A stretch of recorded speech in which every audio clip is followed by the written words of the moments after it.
Adik-adik, selamat bertemu kembali dengan saya Anjar Pinem di mata pelajaran kita di Administrasi Infrastruktur Jaringan. Nah, kali ini kita akan membahas salah satu device infrastruktur sebuah jaringan, yaitu wireless atau nirkabel. Sebelum itu, saya berharap adik-adik semuanya tetap dalam keadaan sehat-sehat dan tetap dapat beraktivitas seperti biasanya dalam proses pembelajaran kita, walaupun masa pandemi belum berakhir, dan kita doakan mudah-mudahan pandemi ini cepat berakhir agar kita dapat melakukan proses belajar mengajar secara tatap muka. Kita bahas apa sebenarnya jaringan nirkabel ini. Oke adik-adik, nah sekarang kita bahas apa itu jaringan nirkabel gitu ya. Jaringan nirkabel atau kita sering dengan wireless ya, wireless, dimana merupakan sebuah teknologi yang digunakan dua piranti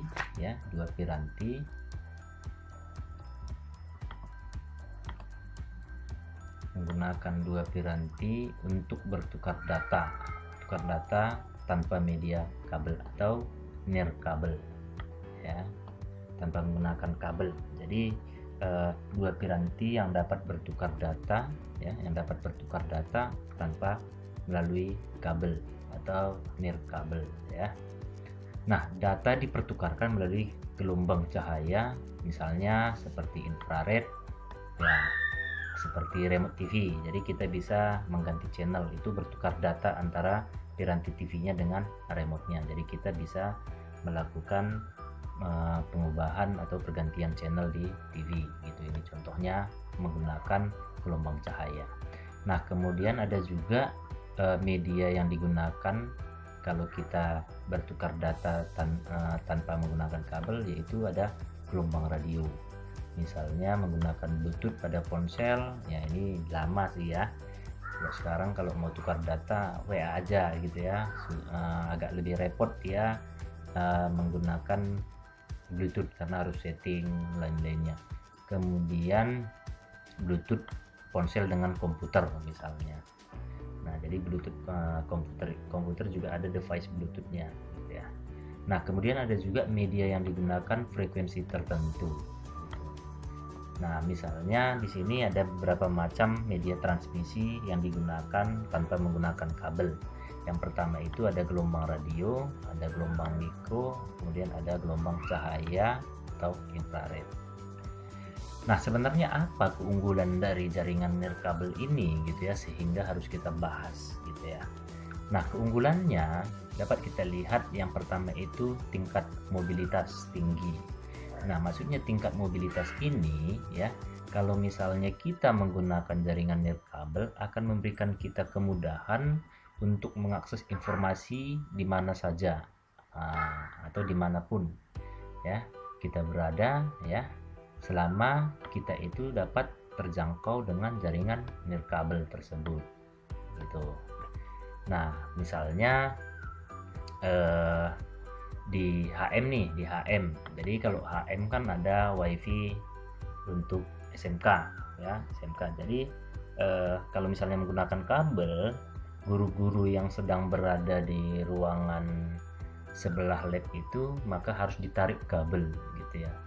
Maka informasi yang tadinya misalnya harus disampaikan dengan cepat, maka harus sampai dulu ke ruangan tersebut, colokkan kabelnya, baru bisa mengirim informasi atau mendapatkan informasi.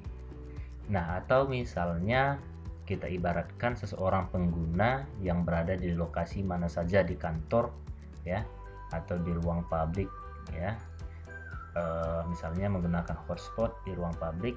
Nah, orang tersebut akan selalu dapat terhubung ke internet, sehingga komunikasi serta proses untuk mendapatkan data atau informasi bisa dilakukan dengan cepat dan lebih mudah gitu. Nah, ini yang disebut dengan tingkat mobilitas tinggi. Bayangkan kalau menggunakan kabel, kan kalau misalnya tarik-tarik kabel ke taman, misalnya ruang pabrik, kan agak susah juga kan gitu ya. Nah, ini salah satu kelebihan dari nirkabel. Nah, kemudian kelebihan berikutnya itu ada proses instalasinya mudah dan cepat. Nah, ini kalau disebut mudah, secara umum memang mudah gitu, tanpa perlu konfigurasi-konfigurasi yang lain kalau kita tidak menggunakan konfigurasi-konfigurasi yang lain gitu. Kenapa dikatakan mudah? Karena kita cukup mengkonfigurasi satu device saja, misalnya access point-nya saja misalnya. Jadi kalau wireless ini, kalau kita menggunakan access point sebagai media untuk jaringan lokalnya, local area networknya, menggunakan access point atau AP, maka kita hanya membutuhkan satu kabel ya dari sumber internetnya ke access point tersebut, sehingga access point tersebut nanti bisa mentransmisi atau memberikan koneksi ke perangkat yang lain melalui nirkabel gitu. Nah, kenapa dikatakan mudah dan cepat? Seperti yang saya katakan sebelumnya, bahwa tanpa instalasi jaringan, bayangkan misalnya kita harus mengkoneksikan 10 laptop ya, 10 laptop dengan menarik kabel, menarik kabel misalnya seperti tadi ada di ruang 8A, ada di ruang 7A, ada di ruang 7B. Bayangkan kalau misalnya kita tarik kabel misalnya, kan agak lama juga prosesnya, harus maku-maku tembok, harus memikirkan jalur mana yang harus diambil supaya lebih singkat ke sumber internetnya dan lain sebagainya.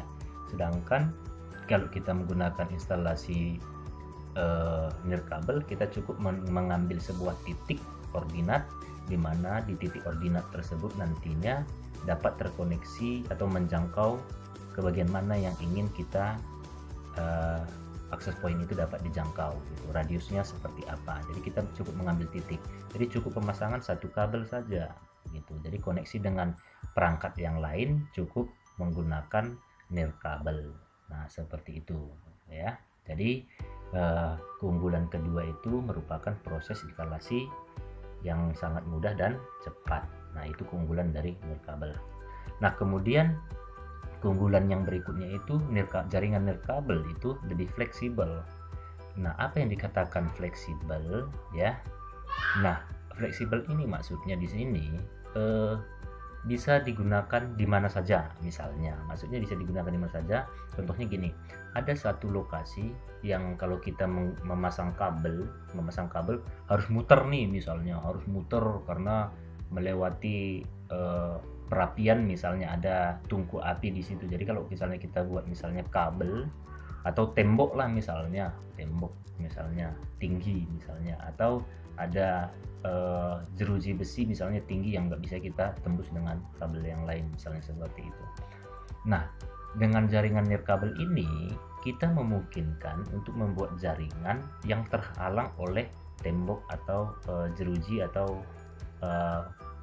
apapun penghalang yang tidak memungkinkan kita menggunakan kabel antara satu lokasi dengan lokasi yang lainnya. Jadi dengan nirkabel ini bisa kita lakukan koneksi antara lokasi yang satu dengan lokasi yang lain yang tadinya tidak bisa dijangkau oleh kabel, atau sulit membangun atau menginstalasi dengan menggunakan kabel. Jadi itu keunggulan yang ketiga yang kita sebut lebih fleksibel kalau kita menggunakan jaringan nirkabel. Nah, seperti itu. Nah, kemudian keunggulan yang berikutnya ya, nirkabel sendiri juga dapat meningkatkan produktivitas. Tadi mobilitas tinggi ya kan, ini produktivitas. Nah, kenapa dikatakan dapat meningkatkan produktivitas? Karena dapat selalu tersambung ke jaringan internet atau intranet ya, intranet atau internet. Nah, dimanapun pengguna berada, selama masih dalam jangkauan jaringan, respon pengguna akan lebih cepat. Jadi kalau misalnya pengguna ada di kantin misalnya, nah karena ada jaringan nirkabelnya bisa langsung berkomunikasi sehingga memiliki atau mempunyai respon yang lebih cepat lagi. Nah, kalau menggunakan kabel kan dia harus netap di situ, nggak mungkin ditarik-tarik kabelnya, dibawa kemana-mana kan gitu kan. Nah, hal tersebutlah yang disebut dengan meningkatkan produktivitas. Nah, selain dari keunggulan, pasti ada kelemahan atau kekurangan dari jaringan nirkabel ini. Yang pertama, ya, kelemahan atau kekurangannya itu jaringan nirkabel, ya, terdapat kelemahan pada keamanan. Nah, keamanan. Kenapa? Karena jaringan nirkabel ini media yang digunakan itu adalah udara, ya. Media yang digunakan itu udara. Nah, sebenarnya transmisi data dapat ditangkap dan disadap oleh siapa saja, sehingga banyak sekali jenis serangan yang terjadi pada jaringan nirkabel. Nah, jadi keamanan merupakan salah satu kelemahan dari nirkabel. Makanya kalau misalnya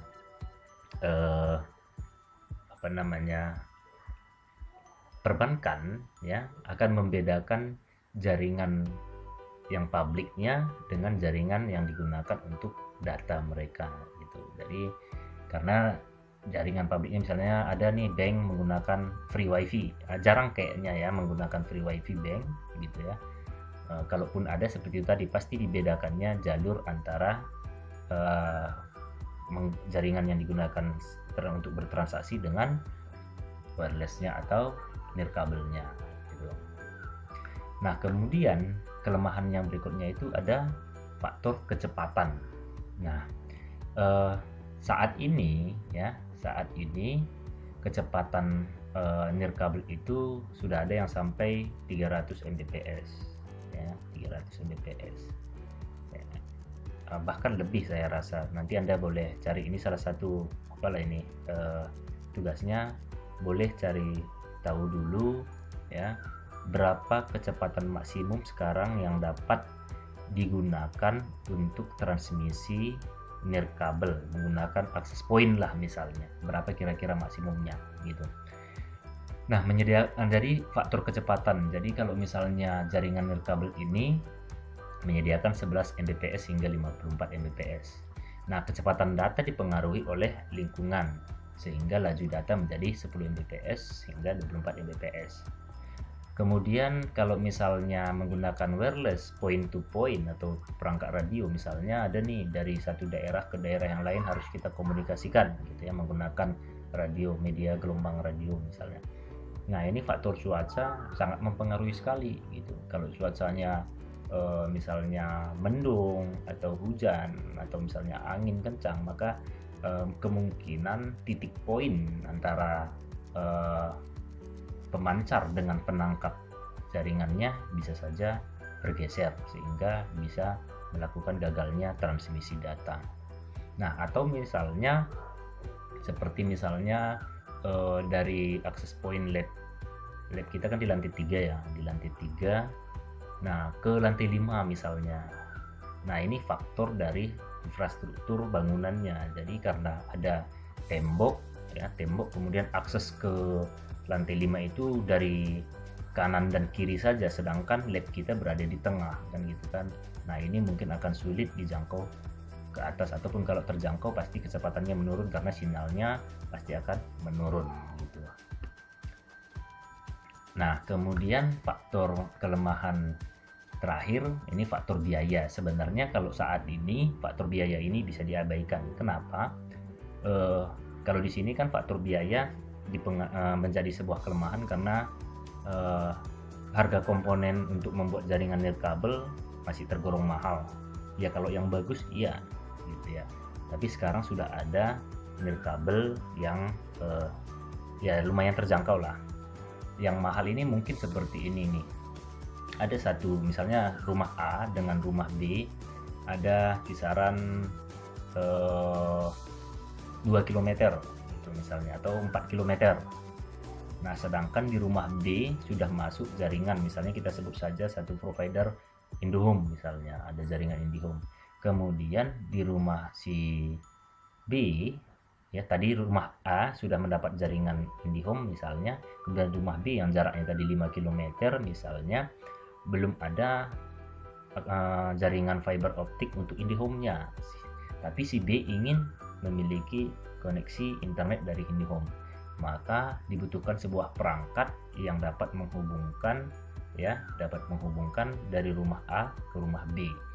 Nah, ini kalau kita menggunakan kabel UTP ini sangat-sangat tidak memungkinkan gitu kan. Nah, maka dari itu kita bisa menggunakan teknologi jaringan nirkabel ini gitu.